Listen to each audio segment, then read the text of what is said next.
PTI ने आज अदलिया से इजहार यकजहती की कॉल दे रखी है। पीटीआई के एहतजाज के मौके पर इस्लामाबाद हाई कोर्ट के अतराफ सिक्योरिटी सख्त कर दी गई है। अदालत के बाहर कैदी वैन और बख्तरबंद गाड़ी भी मौजूद है। दूसरी जानिब पीटीआई क़यादत 190 मिलियन पाउंड केस में सजा मुअत्तली की दरख्वास्त मुकर्रर करवाने के लिए सरगर्म हो गई है।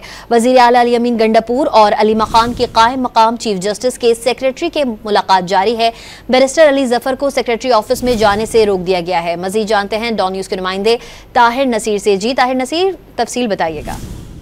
जी बिल्कुल, देखिए पाकिस्तान तहरीक इंसाफ की जानिब से आज अदलिया के साथ इज़हार यकजहती की कॉल दे रखी थी और इसके बाद यहाँ पे बहुत बड़ी तादाद में इस्लामाबाद हाई कोर्ट के बाहर पाकिस्तान तहरीक इंसाफ की क़यादत यहाँ पे मौजूद है। वज़ीर आला KPK अली अमीन गंडापुर और इसके साथ साथ बानी पीटीआई की हमशीरा अलीमा खान, शहराम तरकाई, फैसल जवेद और दीगर जो क़यादत है अली मोहम्मद खान वो भी यहाँ पे मौजूद है। यहाँ पे नारेबाजी की जा रही है बानी पीटीआई की रिहाई के लिए और इसके साथ साथ अदलिया की रिहाई के लिए भी नारेबाजी की जा रही है। इस दौरान इस्लामाबाद पुलिस की जानिब से सिक्योरिटी के इंतहाई सख्त इकदाम किए गए हैं। इस्लामाबाद पुलिस, इसके साथ साथ FC के एहलकार भी यहाँ पे तैनात किए गए हैं। बख्तरबंद गाड़ियाँ भी यहाँ पे पहुँचा दी गई है।